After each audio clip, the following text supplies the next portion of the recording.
함께 나눌 말씀은 욥기 9장 17절부터 35절까지의 말씀입니다. 욥에게 두 번째로 이야기했던 빌닷이라는 친구는 욥에게 분명히 숨겨진 죄가 있을 것이라고 이야기합니다.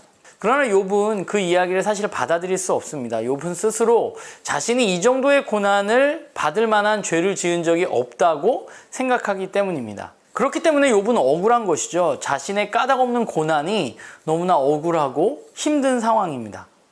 욥과 친구들의 대화를 살펴보면 욥이나 또한 욥의 친구들이 둘 다 동일하게 동의하는 부분이 있는데, 그것은 무엇이냐면 하나님은 의로운 분이시라는 사실입니다. 그리고 하나님은 의로우시기 때문에 죄에 대해서 심판하실 수 있는 분이라는 사실입니다.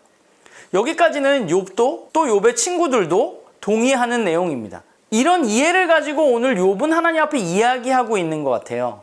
그러니까 하나님은 의로우신 분이고 죄를 심판하시는데, 그렇다면 하나님 앞에 심판받지 않을 만한 사람이 존재하는가 하는 것입니다. 그분은 어떤 인간보다 의로우시고 완전하신 분이십니다. 그렇기 때문에 욥이 아무리 의롭다고 해도 하나님 앞에서는 완전하게 의로울 수 없는 것이고, 결국 욥은 그렇다면 이 땅의 모든 사람들은 하나님의 심판 앞에 놓여져야 하고 고난을 받아야 한다고 생각하는 것이죠.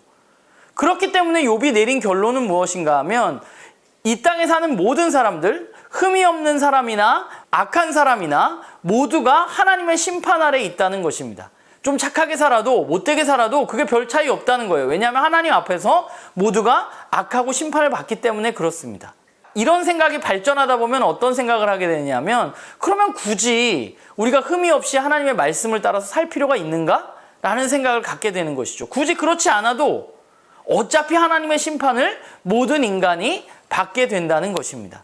욥은 하나님의 절대 주권을 부정하지는 않습니다. 하나님이 절대적으로 이 세상을 다스리신다고 욥은 인정합니다. 그렇기 때문에 자신이 지금 겪고 있는 고난이 하나님으로부터 왔다고 느껴질 수밖에 없는 것이죠. 자신 스스로가 이 고난과 어려움에서 스스로 벗어날 방법을 찾지 못하겠기 때문에 그냥 죽고 싶다고 이야기하는 것입니다. 욥은 사실은 이 고난의 이유를 알고 싶지만 알 수도 없고, 하나님의 주권을 인정하다 보니 결국은 모든 것이 하나님으로부터 왔다는 사실을 이야기할 수밖에 없는 것이죠. 그렇기 때문에 욥은 하나님 앞에 나아가서 대항할 수밖에 없는 것 같아요. 오늘 말씀의 욥은 그야말로 자포자기한 심정의 욥인 것 같아요. 하나님은 자신을 죄 없다 평가하시지 않을 것이기 때문에 그에게는 더 이상 희망이 없어 보입니다. 아무리 자기 스스로 노력해도 해결되어지지 않는 것이죠. 이제 그가 바라는 것이 있다면 하나님께서 주권적으로 이 고난의 막대기를 거두어 주시는 것이죠. 지금 욥은 하나님의 은혜가 필요하다고 말하는 것입니다. 하나님의 은혜 없이는 여기서 벗어날 수 없다고 그는 고백하고 있는 것이죠. 사실 욥의 이야기를 잘 살펴보면 좀 횡설수설하는 경향이 있습니다. 그는 아마 지금 제대로 이야기할 수 없는 상황임에 분명합니다. 그러나 그럼에도 불구하고 이 고난을 겪으면서 욥이 알아가고 있는 것이 있는데, 그것은 무엇인가 하면 하나님의 말씀을 잘 믿고 흠이 없는 사람이라 할지라도 고난을 당할 수 있다는 사실입니다. 그런데 중요한 것은 그 고난 가운데 그가 하나님을 놓지 않는다는 사실이에요. 하나님의 절대적인 주권을 그는 놓지 않았고 여전히 그것을 믿고 의지하고 있습니다. 그렇기 때문에 더 혼란스러운 것입니다. 그가 보기에 지금 하나님 너무 부당하십니다. 그러나 그는 이 부당한 하나님을 놓지 않고 결국은 그분의 은혜가 필요하다고 그분에게 고백하고 있는 것이죠. 이유를 너무 알고 싶지만 이유를 알 수 없는 것입니다. 지금 그냥 필요한 것은 자신의 고난의 잔을 하나님이 빨리 거두어 주시는 은혜만 필요할 뿐이죠. 고난이 찾아왔을 때 일반적인 사람들은 그 고난의 이유에 대해서 알고 싶어 합니다.